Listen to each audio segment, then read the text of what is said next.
trying this video together real quick as possible because today is Monday and supposedly Wednesday, Hurricane Florence is hitting. So it's definitely going to hit Myrtle Beach. It's coming straight forward from Myrtle Beach. And if it hits landfall and it goes straight after Myrtle Beach, it's going to hit Charlotte. So we're in Charlotte. We haven't had anything huge since Harvey.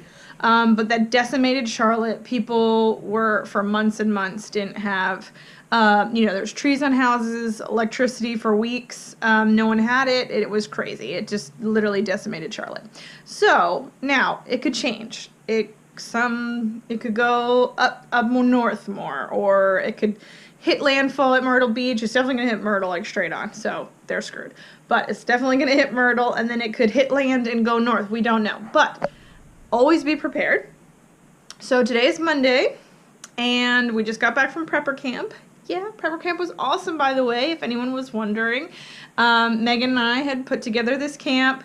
We're in a prepper group, and they asked us to help with this camp, and then it was like, okay, just do this camp. So Megan and I put together this whole prepper camp. There'll probably be a video about it, but I think I'm just going to throw this one out first so that everyone's ready and what you need. The Walmarts are already starting to run out of propane and water. Get your water. If all the stores are out of it, you know what you do? You have water right now, right? You can just turn on your faucet and fill up every cup, every bowl, every jar, every mason jar. And a lot of people are freaking out and trying to get water. I heard today there was a fight at Sam's Club. I work for Publix, and we were out of water, but we were getting close. We were continuously getting shipments in. Walmart's been out of water for a while. I went to Walgreens to get this ointment for my finger on the way home, and they were definitely all out. So what did I do? I just bought lemonade, and I bought juices. And so there's water in that. And of course, I already have water. And the water's still on, and it's days before. So I just went in all my cabinets, and I got all of our bottles that, I use for running, or, our Tervises. All the boys have all these little ones, And then this is like for parties, right? So I have a giant thing of that, and I have a pitcher for parties. I have my tea kettle. I'm going to fill that up. And then I just have a whole bunch of other, random bowls. This is a soup bowl. I don't know. I might fill that up. I have a bunch of random water bottles laying around. Gonna fill those up. I have a bunch of, and just grab a bunch of juices if they don't have water. I mean, you got water now. Just fill it up with the containers that you have. Mason jars. Another thing you do with your freezer. A lot of people, if we have to evacuate, if we have to leave, they don't know when they got out of power. And you don't know if your meat in your whole freezer has gone bad. So take a cup, freeze it, and then put a penny on top. And then put it in your freezer. So freeze it first, a cup of water. Don't fill it all the way up. Obviously, when it freezes, it's going to get bigger. And then once it's frozen, put a penny on top. You have plenty of time between now and Wednesday. We probably won't lose power until probably like Wednesday night or later. Hopefully not. Hopefully they'll just miss Charlotte. But what's that's going to do? As soon as your power goes out, your freezer starts thawing, right? And so what that water is going to start to thaw, and that penny is going to sink. So if it's sunk halfway down and then your power comes back on and it freezes back over again, you can see that that penny is frozen in that block of ice halfway. So you can kind of guesstimate. If it's all the way at the bottom, your freezer is completely thawed, and all that meat and everything you have in your freezer is bad. So chuck it. So right now, get a cup, fill it with water. Leave like this much on the top. Go freeze it. Put a penny on it. Put it back in your freezer and leave it. You honestly should do that all the time, because a hurricane's not the only time you lose power. If you're away from your house on vacation and you lose power, you might not even ever really know, or you don't know how long. So that's the thing to do. Another thing is laundry. Do all the laundry you possibly can. We just came back from camp, so I was doing laundry anyway, and then I just threw in literally everything. Towels, everything. If your laundry is done, you don't have to worry about electricity going out, running out of things. This day and age, everyone has enough clothes to keep them good for like probably 3 months. It's kind of ridiculous, but just get all your laundry done. So that's one less thing you have to worry about, and if you lose power, you still got clean clothes. It's all good. Another thing is, if you have to evacuate, you have clean clothes, you can just grab it and go. This is in the corner of our room. These are 2 buckets that are always in the bus. And then these are just 2 totes that I can bring things back and forth. That's also the laundry basket for the bus. I'm leaving all these empty in case we do have to evacuate. I will just put the laundry I did, throw it in here, throw it on the bus and go. I know a lot of us don't always have your bus and things like that. So, but just to have Tupperware or totes, anything that you would have stuck, you know, luggage way back in the back of your closet, just bring it out and put it in the corner of your room. If it's Friday and nothing's happened or the hurricane's passed, I'll just put it back in my closet. But make sure that you have your luggage out and ready. You don't have to pack it. I mean, it takes 5 minutes to pack, right? Throw your whole underwear and bra bin in there. Grab some socks and like 3 or 4 days of clothes. There, that's a good idea. You got that. I'm going to show you my bug out bag. All right, so we're going to talk about a 72-hour bag, or what people call bug out bags. This is the boys. It's just an old backpack. As you can see, it's all beat up. And I always keep this in the car. This is good to have. This is supposed to be like an emergency bag, but honestly, I use it constantly, especially with small children. They each have a sweatshirt, a change of clothes that are short sleeve, short pants. We're still at the end of summer, so I still need them. If it's winter, I might take them out or I might just leave them in there. Then long sleeves and long pants for both of them. And then a shirt for me, because hello moms, how many times have kids like spilled something or thrown up on you or God knows what. A bottled water, suntan lotion, keep it in a bag so this doesn't explode. Little snacks. This is just some fruit snacks. They don't go bad. Just throw them in. Socks, change of underwear. These are just like a Benadryl stick, just in case one of them have an allergic reaction. After bite, same thing. I have a pad in here just for me.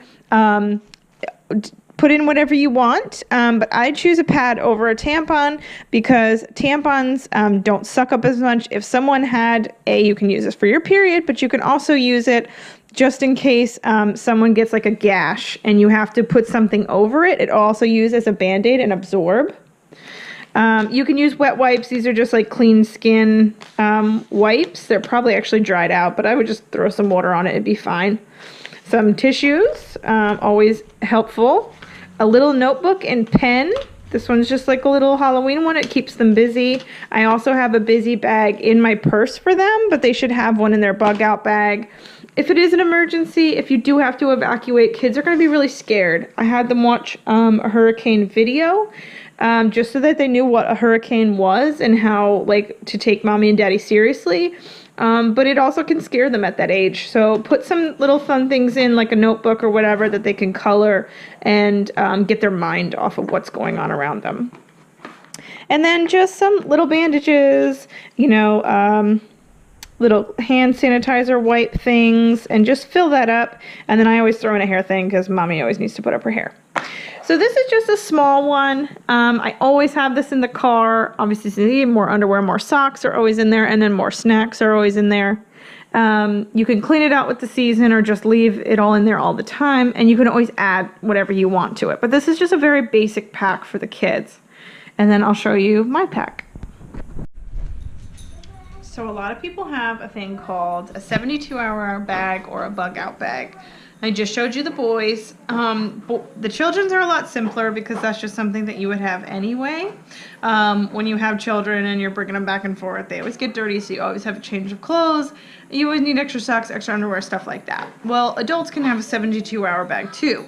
And it comes in handy if you're stuck at work and you need a toothbrush, or, you know, if you're a woman and you need a pad, or the lights go out and you need a flashlight, things like that. Also, the fact that having a 72-hour bag in your car, if a real emergency happens, like an accident or something like that, you have the things that you need if you're going to be there for a while in any kind of scenario. Sorry, my dog's really loud. That's Hank. So if you're at work, or so if you're in an accident and something serious happens, and then you have the things that you need on hand with you. If there's blood all over your shirt, not yours or somebody else's, and you need to change, you have a change of clothing. If you need water or someone's going into shock, if you run into a diabetic and they need, you're on the side of the road and you see that someone's pulled over, you pull over to help them and you see that they're going into diabetic shock, you have some food or different things with you. Also bag, or if it was like serious EMP, end of the world type of stuff, and you didn't have your car, or like no one had cars, like an EMP just shut everything down, you could put on this backpack and get home. That's why it's a 72-hour bag. In case of emergency, you have 72 hours to get home, because that's when most of the stuff's going on. So anyway, I'm going to show you what I have in my bag, and it's not that serious that you would need this during an EMP, but you might have an accident, or you might have a reason that you're stuck somewhere overnight. If this hurricane hits and someone's at their office and has to be, you might be stuck at work and you might need to be there for a few days. So I'm just going to show you what I have in mine. They're great gifts for Christmas if you want your family to be prepared. If you have like a teenage child and you're like, they're going off to school, they should have the 72-hour bag just in case of emergencies. I literally think every person, whether you're a prepper or not, should have this, and this is what I have in mine. So my first bag, it's like an anti-itch cream, plenty of pads, a bunch of hair things. I have Kleenex. Everyone needs Kleenex. I got some over here too. I have a flashlight. It has a magnet and a clip, so if I was working, if it got an accident at night and I was working on something, I could flag people down. It has a flashlight here or here, so if you want to be seen by other motorists here, but if you're just walking through the woods, you can click that on. You can just put it to the side of the car, and then you can keep working, or you can hook it to something, and then it could show over what's going on. Duct tape fixes everything. Everyone needs duct tape. Everyone needs a poncho. I have 3 of these, 2 for the kids, 1 for me in my car. This is a whistle, a knife, some wipes, an emergency blanket, and a hand heater. So that's all, and you can just put them in separate bags just in case it is raining. I have a purifier stick. I have literally 1 of these. I've got like 6 in my house, 1 in my backpack, 1 in my bug out bag. This is if you get any kind of bites, bee stings, anything, you rub this on and it literally instantly goes away. This is from Perfectly Posh. They're more of like a natural kind of, there's no paraffins or parabens in it. And this is my favorite. I love this.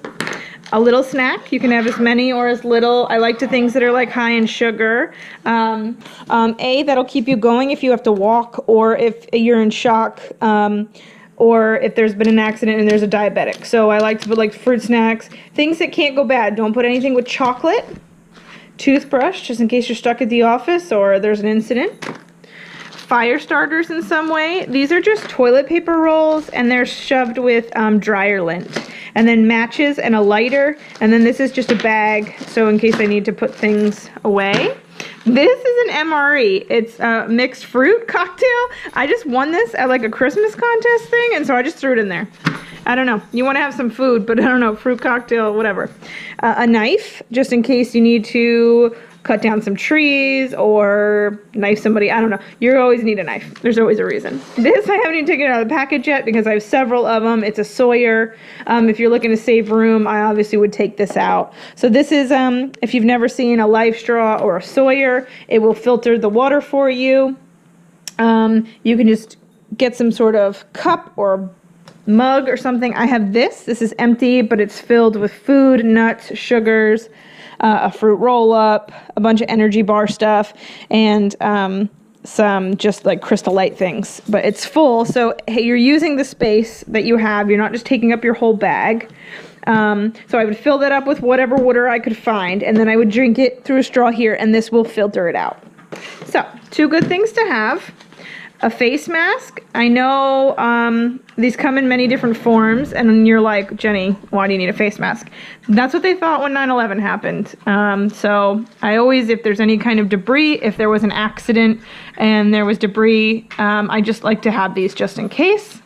A Sharpie. People think it's like, why would you have a Sharpie? There's always pens in your car, what have you. I like to have a Sharpie on me. If I needed to leave a note somewhere, if I got in an accident, no one was coming around, I could leave a note where I was going.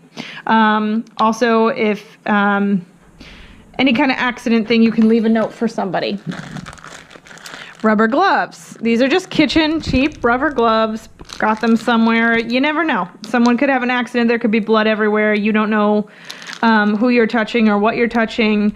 Again, if there's some sort of 9/11 type situation, some bomb type situation, might be a dirty bomb, you don't know. So it's just always good to have gloves. You can do any kind of gloves. These were just cheap and on sale, and I just grabbed them. I would take all of this and have this in a bag. Obviously, a first aid kit. Anytime you buy a first aid kit, open it up and see what's inside. I've added like 30 things to this bag. Plus, the Band-Aids that are in most of these are super duper cheap. So go get good Band-Aids. Replace these crap fall off in 2-second Band-Aids and put some better Band-Aids in here.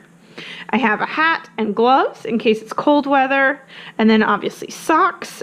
This is a big thing. You might want to put another pair of socks if it's raining or there's a flood or you're walking long distances. Socks are like your biggest and best friend. Pairs of underwear, a different pair of pants, a hooded t-shirt, and then just a regular t-shirt. I don't know what kind of, if I'm going to be stuck overnight or if it's going to be hot weather. I have just a fleece. I just brought fleece material. And then this one I won as well at some sort of Christmas party. And this is just literally thousands of facts on survival. So I thought if I wanted some reading on the side of the road and I wanted to, it's an amazing little book. It has scenarios. It has if you had to cut open a rabbit, how to do it, how to tie knots, how to make a slingshot. It literally has everything you never need. So if I stuck out somewhere for a long period of time, I have 2 bug out bags. This is a lot of stuff. So I have a big one that stays in the back of my truck permanently. Lots of compartments. If it's anything that gets wet, just put it in a Ziploc. This is like it's not fully waterproof, but it's water resistant. But you still, like a book, I'm obviously going to put it in here. The Sawyer, this is fine. All this food is contained in here, so you're good. And I know you can't really do it with your clothes, but you're going to want to water resistant. And then I have a smaller one, just a day pack. So what I would do is I would put everything I could possibly need in here, and it's in the back of my trunk. I'm not worried about it. Then whatever scenario happens and I have to leave my vehicle or whatever, I might go to a smaller bag. And then pick a not so bright bag. I picked these bags because I liked them, but if you're bugging out, you don't want everyone to be like, hey, here's a camo that they're military, I'm going to go ask them questions. You kind of want to be a little bit more low-key. Neither one of these bags are low-key, but I liked them. So I'll just look like a mom that really likes bright colors. So anyway, everyone should have a 72-hour bag. I apologize if my house looks like a big mess, but I was camping this weekend, so the boys were just home, so you can imagine the house is a mess. And I'm trying to unpack, do laundry and all that, and then today was my first day of work, so I got up at like 5 or whatever. So a little bit of a mess, but so if you see anything in the background, don't judge me. I'm like filling up bug out bags and everything. So one of the things in a hurricane that you want to have, or you should just have always, is just this small little box, either in a closet, underneath your bed. We keep ours in a pantry, but it's called the light box. So it has things like flashlights. This one has a magnet. This one's just a little one from Walmart. But it had everything. If the light goes off, like if the power goes out, it had everything that you would need. So just little candles. These are random candles. Now every room in my house has a candle to be decorative and then just in case of emergency. But to have matches, candles, flashlights, lighters. We got these I made as like Christmas presents one year. So I took all the ones that like either didn't turn out right or just ones that I had left over. These are literally just little jars from thrift stores. So that one was like a little drinking cup. This one was like a little IKEA Target cup. And then I just took a wick and then did the wax. So those are little fun things, projects you could do with your girlfriends. Or like Target always has, and a lot of places always have, when things go on clearance. So these cheap little, they're tall votives. It was $1.50 for all 4 of these, and they smell great. They do sales like that when candles are going out of season because of their different smells. So after fall, you're going to find like 100 pumpkin spice candles on sale. Just little lights for the kids if needed, or if we needed to have an emergency kind of thing. Just this is like a dollar store reading light, and then batteries for all of our flashlights. So you should just have this as a just in case box, and when you know there's going to be a large storm like what's about to hit North Carolina, then you can either take it out or just have it so it's easy to access. So always have a light box. It's just a small little, not that big, and we put it in the closet, and then if we know a storm's hitting or a storm is getting pretty crazy, we just bring it out and put it on top of the table, and then you're good to go. He's been inside all day, so Hank's pretty crazy right now. But in a hurricane, you have to watch out for your pets. So we have chickens, rabbits, and Hank. Awesome, Hank. Okay, so just make sure that you have enough food for all of your animals. It's super easy to forget. You know, you buy a 50-gallon thing of food for the rabbits, and you don't know if you run out until you hit the end of the bowl or what have you. And just make sure that you have it in bags just in case. Or a cage. So if you have to take the rabbits, if we have to cage up the rabbits and take them with us, just make sure you have a way to transport them if you get, if you have to like leave home. Or the chickens, for example, they're on top of our hill and they're in a hutch. So I'm most likely, and it all depends on the circumstance, but if we were just leaving for a short period of time, we'd probably take the rabbits and Hank with us. Hank's cage is collapsible, so I'm just going to make sure over the next 2 days that we have food for, I think we're good food for Hank-wise and